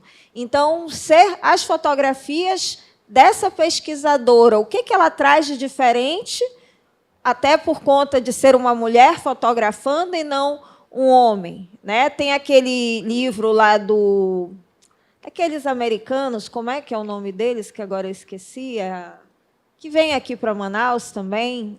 O Bates não, é o outro. Que é o marido e a mulher também. Hã? É o outro. Bem, e que é muito nítido, porque ele estuda peixes, aí começa a falar de peixes. Aí, quando é ela falando, essas observações sobre as festas, sobre os acontecimentos, sobre os detalhes, né? Que dá para perceber bem a diferença, né, dentro do texto do que é um, do que é outro. Então, essa própria questão, né, dos olhares, né, que nos trazem. Então, eu acho que essa discussão é muito importante porque, em algum momento, nós estaremos diante da necessidade de olhar para um texto e de traduzi-lo, seja traduzi-lo para um público, ou seja, a nossa leitura que nós vamos fazer em particular, como é que nós vamos ler um texto escrito em outro idioma e em outra época, o que ele tem a dizer, né, para nós hoje. Então, professora, muito obrigada, e agora eu trago aqui para o público presente para fazer suas perguntas, considerações, tá, do que acharem necessário. Então,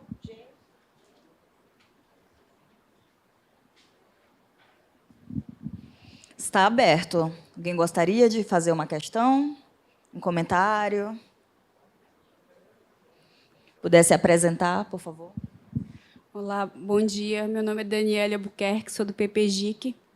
Oi, bom dia, professora. É um prazer tê-la aqui. Ah, tá. Falar meu nome de novo? Ah, tá. Meu nome é Daniela Albuquerque, eu sou do PPGIC. Professora, ainda que o colonialismo e o eurocentrismo, talvez mais do que nunca, esteja em questão, né? Isso é importante, e está aí o papel da tradução, nós termos acesso a textos que talvez nunca poderíamos tê-los se não fossem os tradutores. Mas assim, eu penso que o que a senhora, nessas suas observações desses textos lidos dessas mulheres, porque cada pessoa tem as suas particularidades, né, nas observações, o que a senhora vê assim, de particular nos textos delas, que não tem no dos homens, uma sensibilidade? Eu fico curiosa, porque como é que o que elas trazem assim, mais de particular mesmo? É só um... É engraçado, porque quando a gente fala de mulher, a gente fala de sensibilidade. Mas eu não vejo assim. Mas é importante, tu fala primeiro que tem poucas mulheres. Eu não falei, mas nos 2 primeiros números de caderno de tradução tem outras mulheres do que a Octavie Coudreau. Tem uma italiana que se chama Gemma, esqueci o nome dela. E uma outra francesa, isso eu sei porque eu traduzi, que é a Alexandrine Langlais. A Gemma era jornalista, acompanhou o marido, porque, em geral, é muito difícil uma mulher se deslocar da Europa para vir. Hoje eu vou ser exploradora na Amazônia no século XIX, ou XVI, ou XVII. Então, em geral, elas vêm acompanhando, né? Mas muitas escrevem, outras não tem nome delas nos relatos, mas foram elas que escreveram. Muitas eram proibidas de vir nos navios de exploração. Não devia ter mulheres por várias razões. Tem uma francesa que se chama Jeanne Barret, que chegou disfarçada de homem. Bom, chegou o momento que, depois de algumas semanas, eles perceberam que era uma mulher, porque ela é a mulher do capitão do navio. Bom, e ela se escondeu até dele durante um tempo, mas depois não deu mais. Então, quando elas podem, elas escrevem. Se elas têm uma formação, que era o caso da Octavie Coudreau, ela tinha uma formação de etnógrafa, de botânica, você vê que ela tem uma formação mais do que a sensibilidade. Ela descreveu também línguas indígenas. Ela tinha um informador, ela achou um informador que era conhecido, um membro da tripulação, e começou a descrever a língua paraí. Quer dizer, eles são importantes para vários, e os homens também fizeram isso. Então, o que eu vejo mais do que elas trazem de diferente é que elas existem tanto quanto os homens. Mas como elas são em menores números, óbvio, a visibilidade ela vai ser menor, né? Mas elas colocam... por exemplo, a Coudreau, ela fotografou mulheres. Não sei se um homem ia fotografar mulher, a gente não pode saber, mas ela fotografa muitos indígenas, mas os homens também fizeram. Nisso. Por que resgatar as mulheres? Porque é importante, enquanto mulher, tentar ver qual era o papel da mulher nesse século, a não ser acompanhar o marido. Uma outra veio, essa Alexandrine Langlais du Frénois, ela acompanhou o marido porque eles venderam tudo na França, eles vieram para buscar ouro e pedras preciosas. Aventureiros. Ele morreu de malária, igual o marido da Marie Octavie Coudreau, e ela ficou no meio... Eu acho que ela ficou naquela região entre Monte Alegre e... eu acho que foi. E ela demorou muitos anos para voltar para a França porque ela não tinha verba, ela não tinha dinheiro. E uma mulher no meio da floresta, ela tinha porque tinha muitos. A Amazônia era cheia de representantes consulares de vários países da Europa. Então, ela conseguia ir de casa em casa para eles abrigar ela, para ela explicar a história, até que alguém conseguiu uma vaga no navio, ela conseguiu voltar.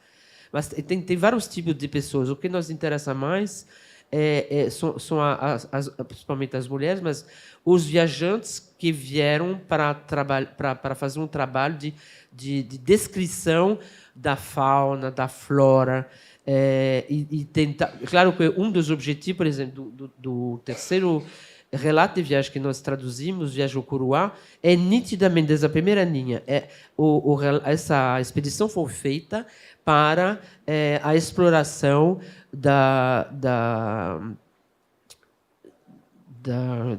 como que é? Do látex, né? da seringa. Eles vieram para isso. Mas eles estão muito afastados, não dá para chegar. Será que daria para colonizar? Era todo o relato de viagem é baseado nisso. Então, tem muitas coisas técnicas nesses relatos de viagem. Às vezes, também, a Marie-Octavie Coudreau, ela descreve as plantas usadas para tal doença, porque ela trouxe da Europa alguns remédios, porque ela tinha que curar. Esses homens, eles ficavam no sol escaldante o dia inteiro, em cima das pedras, sem, óbvio, descalço, né? Na água, eles eram mordidos por cobra, eles pegavam doenças, principalmente todos os viajantes falam doenças vindo da água. Então, ela tinha os remedinhos dela, mas ela tentou usar as plantas locais também. Então, tem a descrição também das plantas. Esses viajantes mais ligados à biologia, por exemplo, ela disse que quando eles matavam antas, ela não comia. No início que ela comeu, mas porque isso dava muita dor de barriga. E toda a tripulação dela ficava doente, mas eles comiam. Eles só tinham isso e comiam. Então, quer dizer, toda a explicação, além da... Porque o olhar, claro, o olhar ele é colonial, hein? A gente não pode perder isso de vista. Mas, dentro disso, acho que tem coisas históricas sobre a região que dá para aproveitar. Só não vê, não. Eu rejeito porque é o colonizador que escreveu. E não é bem assim. Né? Eu acho que a gente tem que ter um olhar mais crítico. Mas trabalhar com mulheres é maravilhoso. Vocês vão ver amanhã, a Sheila vai trazer coisas bem... que trabalha com teorias feministas, coisa que eu não trabalho, mas eu aprendo muito e estou tentando melhorar. Obrigada. Continua aberto. Mais alguma questão? Querem que eu leia aquele trechinho do... Sim, são 5 linhas. por favor. Então, né, bom, isso foi traduzido para o português moderno, porque o texto ele é escrito em português de 1500, né? Abro aspas. De ponta a ponta é tudo praia, tracinho, palma. Muito chão e muito formosa.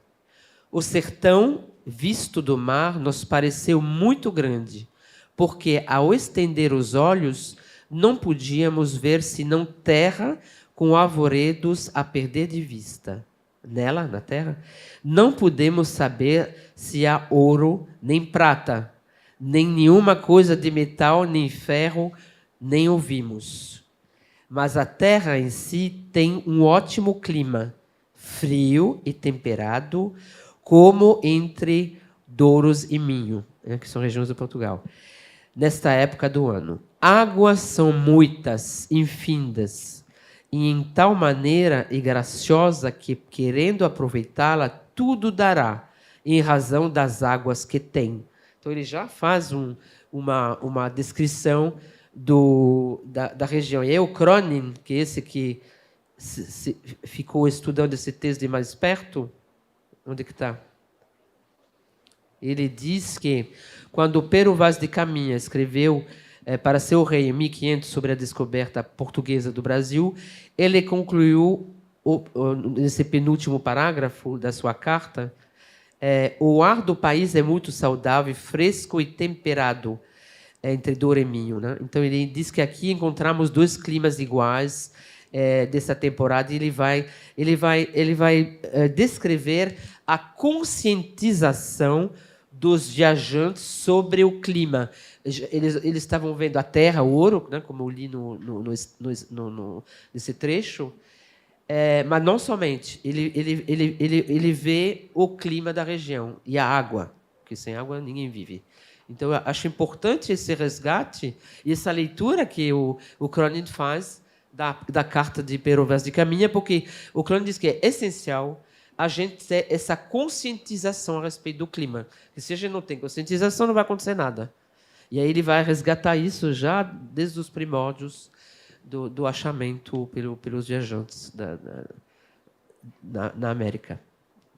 Eu acho que já deu também uma... Não é uma ideia tão moderna assim, não?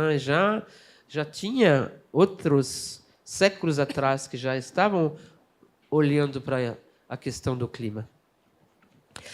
A Maria Octavie Coudreau, quando ela fala, por exemplo, quando eles pescam, sei lá, esses peixes gigantescos que vocês têm nesses rios, filhote, etc., sei lá, não me lembro quais que ela descreve, os indígenas eles usam o curare, né, para adormecer o peixe para depois poder matar. Ela diz que isso, depois você não podia mais beber água, que sempre um problema. De um lado você não vai se alimentar, mas do outro a água onde você usou fica inutilizável. Você não pode mais beber essa água. Então, tudo é a pensar. E eles te deixam pensar certas coisas. Se a gente deixa de lado, depende do propósito, né, da sua leitura. Tem o lado colonial, mas tem o outro lado que você vai verificar, e coisas que a gente faz hoje de outra forma, mas também que a gente vai poluir, enfim, é isso. Mais alguma questão? Eu tenho. Eu sou historiadora, né, de formação, e na minha tese de doutorado, a princípio, eu comecei ali no final do 19, início do 20, depois eu voltei um pouquinho para o 19 e tive acesso a alguns relatos de viajante. E nesse processo, né, eu me tornei sócia do IGA, e o meu patrono é o Jean de Lery, não sei se a senhora já ouviu falar, e a sua fala que me remeteu totalmente a ele, né? Lery, ele foi um viajante, né, que com 22 anos, em 1555, veio para o Brasil. E ele era protestante. Isso muda o olhar também do relato dele. Calvinista, sapateiro, né? Ou seja, ele tinha ali um lugar, né, de olhar. E aí, segundo o Certeau, né, ele afirmava que ele inaugurou ali uma forma, né, de ver o outro, né? E aí a senhora falando, lendo a trechos, né, da carta do Pero Vaz, né, a gente percebe que ainda nesse momento, né, lá 1500, havia um imaginário fabuloso, né? Também a questão do deslumbramento do novo, né? E quando você chega aqui na Amazônia, mesmo pegando relatos de viajantes no final do 19, já início do 20, do século 20 da República, esse mesmo olhar, né, quando adentra a Amazônia, né, é visível, né, é notório, né? Então, a gente tem ali a questão da linguagem, do espaço, que acaba que eles produzem, né, um novo alicerce simbólico, e isso é muito interessante, né, da gente perceber. E a senhora trouxe mais imagens que riquíssimas para a história. Eu acho que eu tenho que trazer mais imagens. Professora, porque para esse momento, né, são raros os registros que a gente tem, né? Dos álbuns, por exemplo, que os historiadores têm acesso aqui no Amazonas, né, para pensar, né, aqui a nossa região, né, são pouquíssimos. E boa parte deles são de viajantes, né, além dos próprios relatos, né? E aí a minha pergunta para a senhora, pensando aqui, né, considerando que majoritariamente o público que está presente, né, são mestrandos, né, do PPGIC, né, eu gostaria que a senhora pudesse falar um pouquinho, né, das potencialidades de pesquisa de se trabalhar, né, com esse documento, né, com essa fonte, né, que são os relatos de viagem, né, pensando na questão da interdisciplinaridade, porque para a história já, para a gente é uma fonte importantíssima para se pensar a sociedade, né, mas aí, né, trazer outros elementos. Eu sou da área da literatura, então a professora Sheila também, o professor Guilherme também. trabalhar com relato de viagem nem sempre é bem visto na área da literatura. Por isso que eu insisti dizendo que o meu conceito de literatura é um conceito amplo. Entra diários, biografias, relatos de viagens.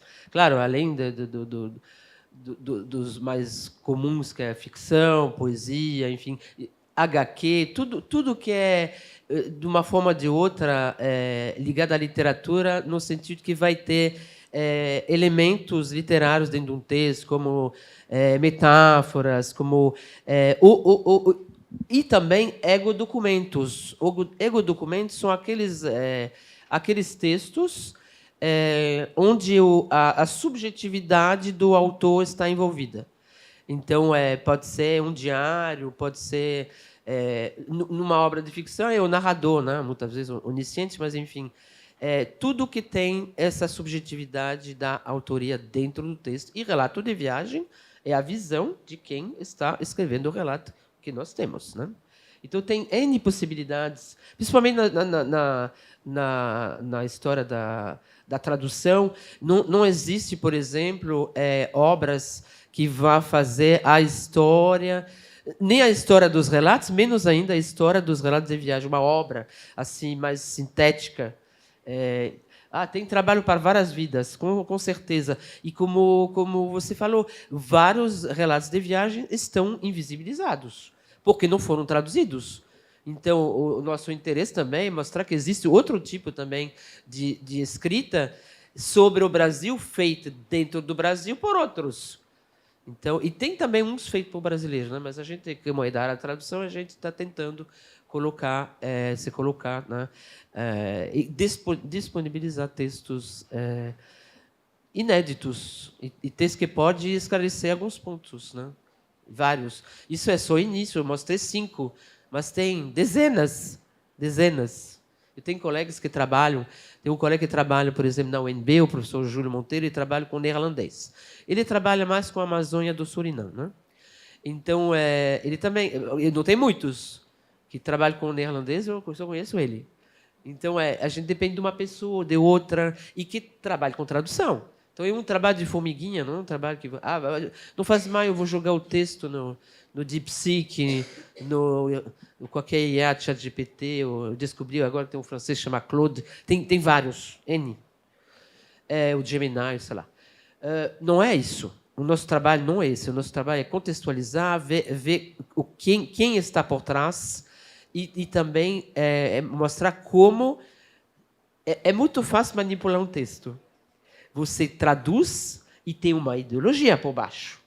Então, quando eu digo é fácil manipular, de certa forma, você pode ou enaltecer é uma autora, então eu vou tentar enaltecer mais o lado feminino, feminista do texto, porque vai ser minha leitura. Ou então eu tenho um texto, justamente, um relato de viagem que vai descrever, sei lá, antropônimos, coisas mais difíceis de traduzir. E eu não vou traduzir porque não existe na língua de chegada, então eu vou até omitir os nomes dos lugares. Você pode manipular nesse viés, numa forma de pasteurizar assim, o texto. Vai depender de quem tem esse texto na mão, porque a gente fala muito também nos estudos da tradução de ética de traduzir, ou seja, de tentar respeitar ao máximo, mas esse respeitar vai depender da tua visão do texto, é sempre a mesma história, para tentar não deturpar o texto, não deixar elementos de lado. A maneira de traduzir já é outro papo. Mas para tentar, principalmente, esses textos eles são complicados de traduzir, porque a gente está traduzindo para um público sobre o qual um estrangeiro já escreveu outra língua.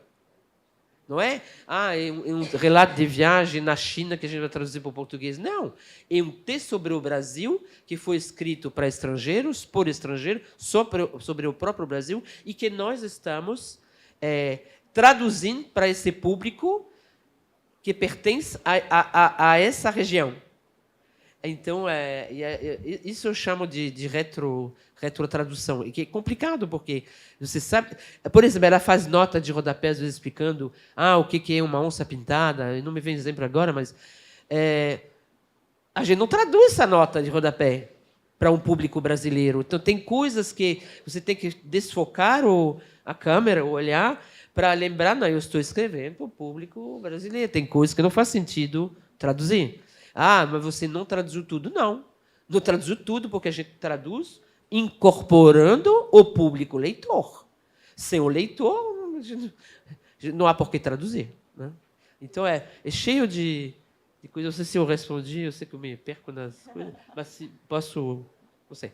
Obrigado. Respondeu, obrigada, professora. Mais alguém? A última oportunidade.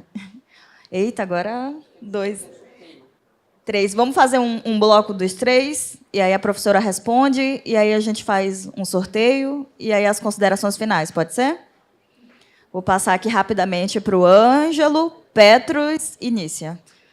Se apresentem e, por favor, se puder falar de pé. Porangara, Cianamaitá, sou Ângelo Madison Tupinambá. Traduzindo, eu disse bom dia, meus parentes e minhas parentes na língua tupinambá.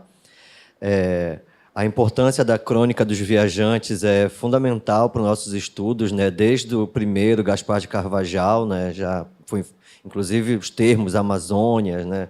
Está totalmente ligada a essa crônica de 1542. Há cerca de 20 anos atrás, a editora Pacatatu, ela fez a publicação do Tesouro Descoberto do Máximo Rio Amazonas, né, do padre jesuíta João Daniel, e isso foi muito importante, porque a simples análise de um texto, de um trecho desta tradução, levou muitas pessoas na cidade de Belém do Pará, de onde eu sou originário, a repensar a origem histórica e a formação multiétnica do carimbó, né, que tem origem tanto da diáspora africana quanto indígena e também europeia, né, que muito se dizia que os instrumentos de corda e sopro eram de origem europeia, mas a partir da crônica de João Daniel, ele fala que, em determinado momento, à margem de um rio, ele vê os índios tocando flautas feitas com instrumentos rudimentares. Então, assim, isso levou a gente a refletir e a revisar, inclusive, nossos processos de formação histórica e social. E aí eu gostaria que você falasse um pouco sobre isso também, dessas novas leituras que estão surgindo, da possibilidade de que essas traduções dos cronistas viajantes estrangeiros, a partir dessa tradução para a língua portuguesa, ela possa nos levar a revisitar e, quem sabe, até revisar o nosso processo de formação histórica e social. Me lembra teu nome? Ângelo. Ângelo, eu não vou falar melhor do que você. Você acabou de nos dar um exemplo magnífico sobre o que a gente pode fazer com esses textos escritos pelos viajantes, de justamente rever, revisitar, fora desse olhar, como eu disse, né, fora desse olhar colonial. Eles trazem coisas importantes que se perderam. Tanto assim que eu adorei o seu exemplo. Muito bom. Bom dia a todos. Obrigado, professora, mais uma vez, pela apresentação. O meu nome é Petros, eu sou estudante do PPGIC, de Ciências Humanas, e a minha pergunta vai mais nessa questão do nomadismo e da ecotradução. Então, como a senhora bem mencionou, o nomadismo ele se dá muito nessa questão, né, desses naturalistas, desses viajantes, que eles perpassavam por diferentes campos, né? Você não tinha ainda esse campo científico muito bem estabelecido no século XIX, então essa diferença do naturalista, um etnográfico, um geógrafo é muito tênue, né?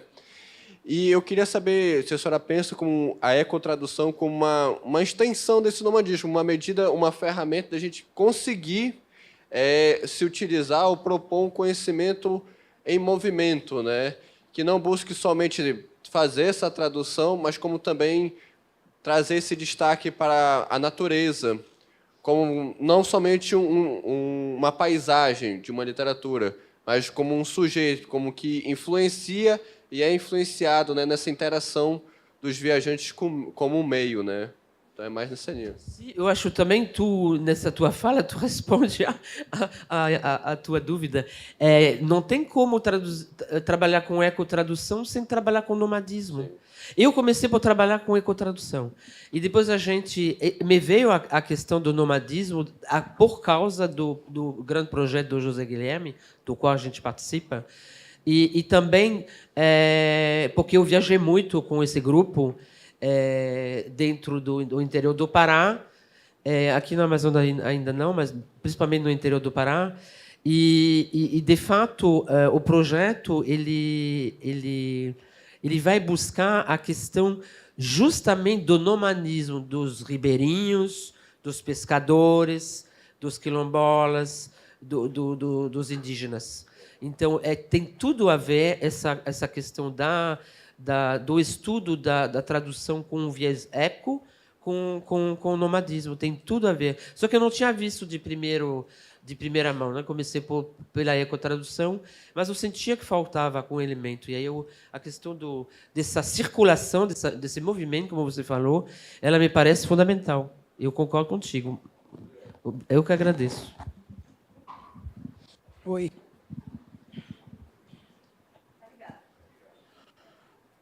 Bom dia. Professora, eu sou professora de escola pública no meu município de Urucará.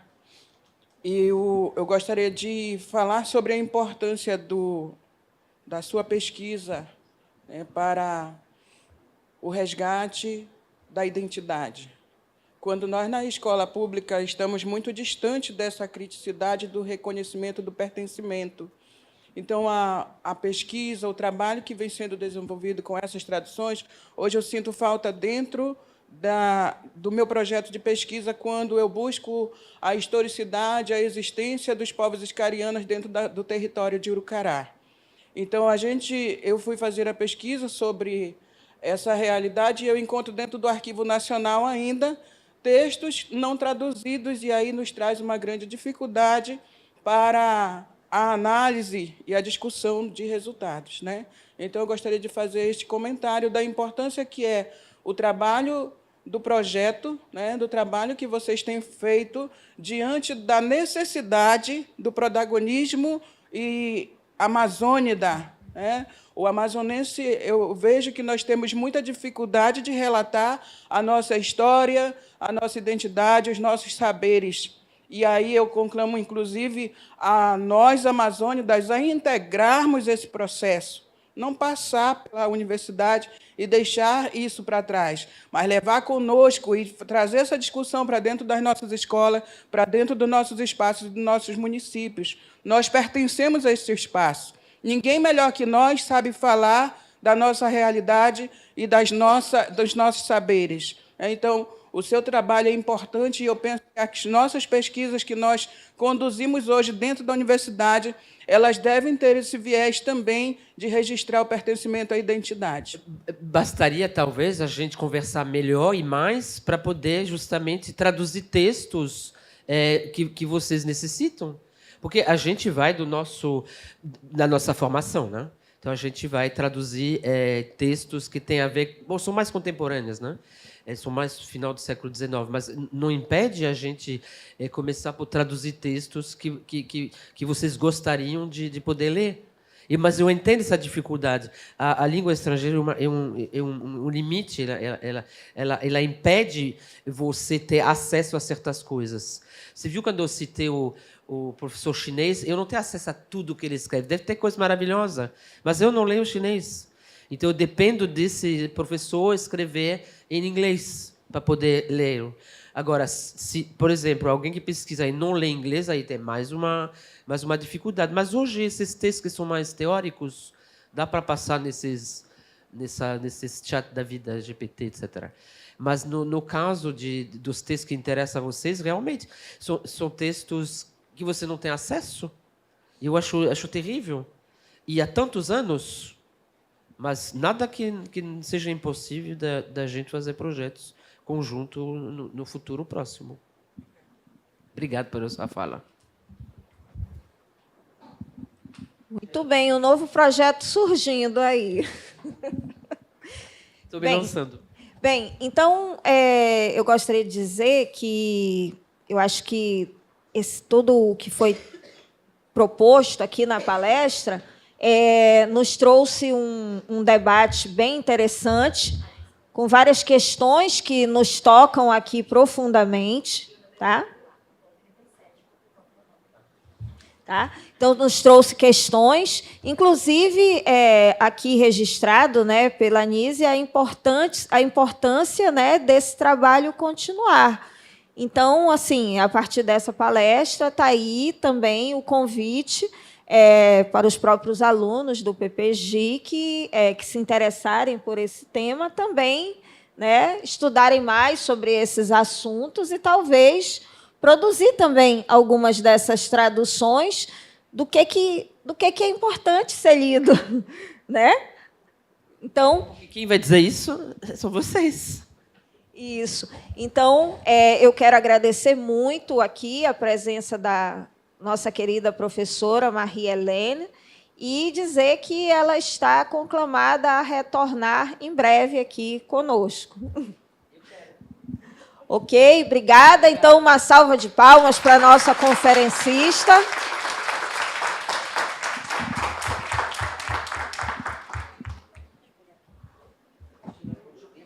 Obrigada, professora Lúcia. A senhora quer fazer suas considerações finais agora? Não, eu não quero fazer mais, não quero mais falar.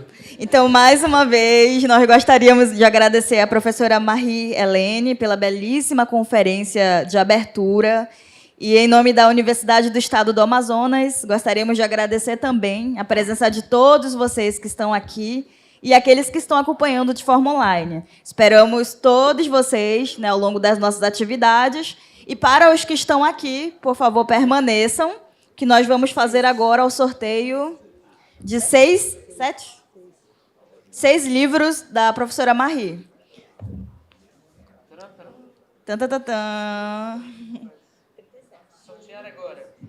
Nosso apoio técnico passou uma lista aqui, então... Uma lista... já tem os números. Pode... Eu te digo os números e tu diz o nome? Tá. Vamos lá.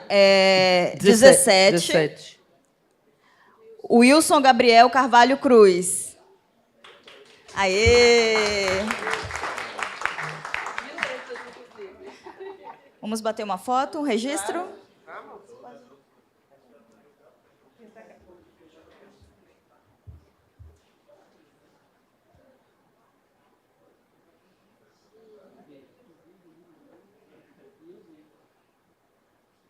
Sortudo. O próximo, número 3. 3, quem dá aí? Gleice dos Santos Lima. Oiê! Gleice.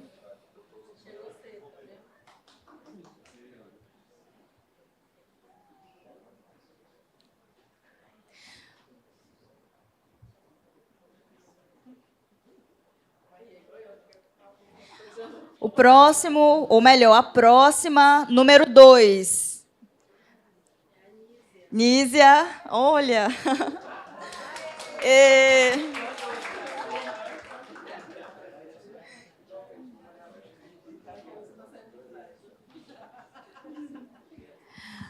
O próximo, número 22. Dionis. Nosso estudante de letras.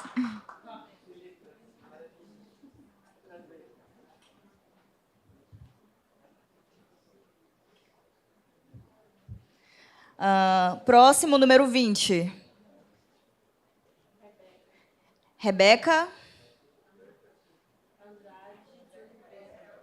A Rebeca se encontra. Tímida. Venha receber seu livro.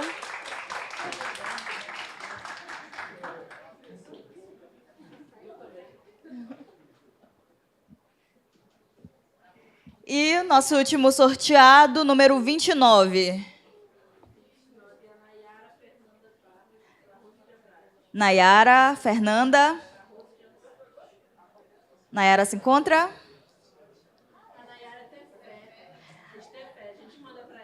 Aê, então fica o registro. A Nayara de Tefé vai receber o seu livro. Perfeito, muito obrigada. Queremos pedir para aqueles que ainda não fizeram a sua inscrição, vocês vão poder ter acesso ao QR Code ao lado, façam, os queridos ouvintes, e façam também a avaliação dessa primeira mesa de atividade. E agora, gostaríamos de convidar vocês, né, para usufruir de um coffee break, aqui organizado pelo PPGIC, e uma foto oficial, todos nós. Vamos bater aqui na frente?